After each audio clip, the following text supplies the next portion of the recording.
What's up, guys? Bob Buskirk here again at ThinkComputers, and today we're taking a look at a brand new CPU cooler from DeepCool. It is their Neptwin, and it is a dual stack CPU cooler. What that means is there's actually two stacks of heat sinks. It's a universal CPU cooler as well, so it supports both AMD and Intel processors. So let's just go ahead and open it up and check out what's inside.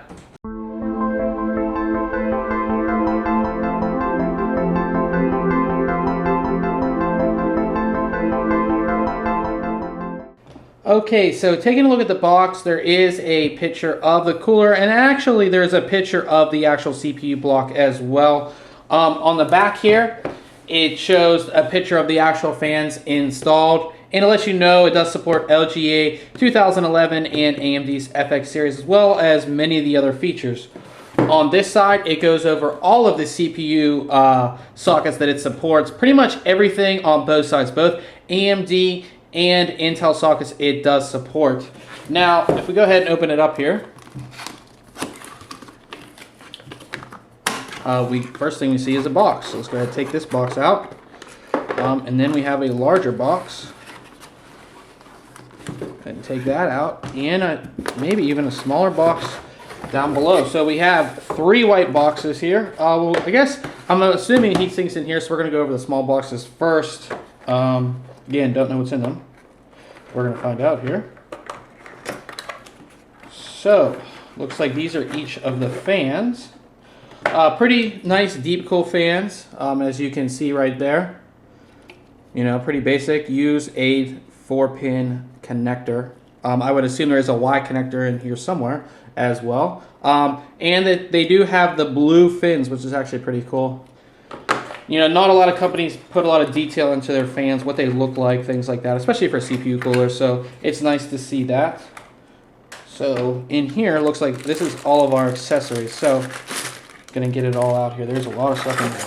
So it looks like we have Intel LGA 775, some sort of installation parts.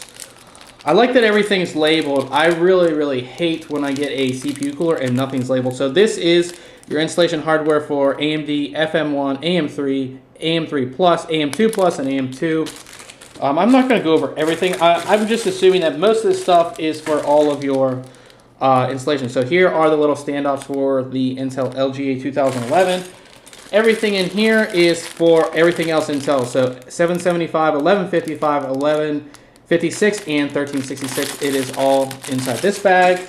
And this bag are your other accessories. So it looks like you have thermal paste, your mountings for your fans. It looks like some sort of wiring, so you might be able to actually control this as well, the speeds of the fans independently.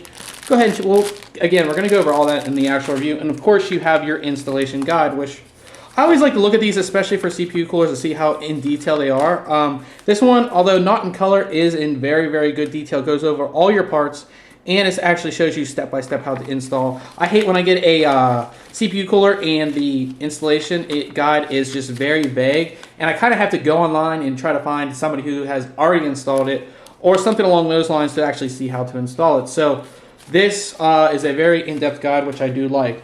Now we are on to the big box, and it looks like should just be able to pull this out here. And we have, you can see here, the actual CPU cooler, and in the middle, I'm guessing, is the second fan. So we'll go ahead and take all of this out. Nicely packaged, although there is no cover on the CPU block, which is kind of weird. Almost all times you see a cover on that CPU block, but there isn't one.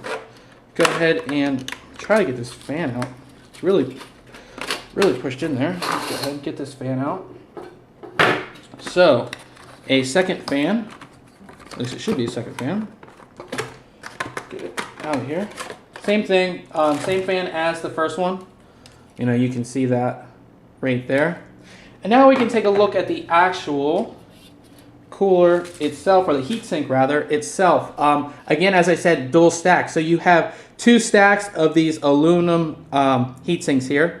And you can see the copper heat pipes that go up on each. So you have 1, 2, 3, 4, 5, 6 copper heat pipes that go right into the CPU block. And the way this cooling works, if you don't know, your CPU is going to generate heat down here at the CPU block. That heat is going to be transferred by these heat pipes up into the actual heat sink. So this area is going to get hot, and then when you attach your fans, that's going to blow that air out of your case. This is a pretty normal design, and we've seen a lot of stuff like this. You can see actually how thick that CPU block is. Again, and it's very reflective. It doesn't look like there's any machining marks. I'm looking at it, and I can actually see myself in it.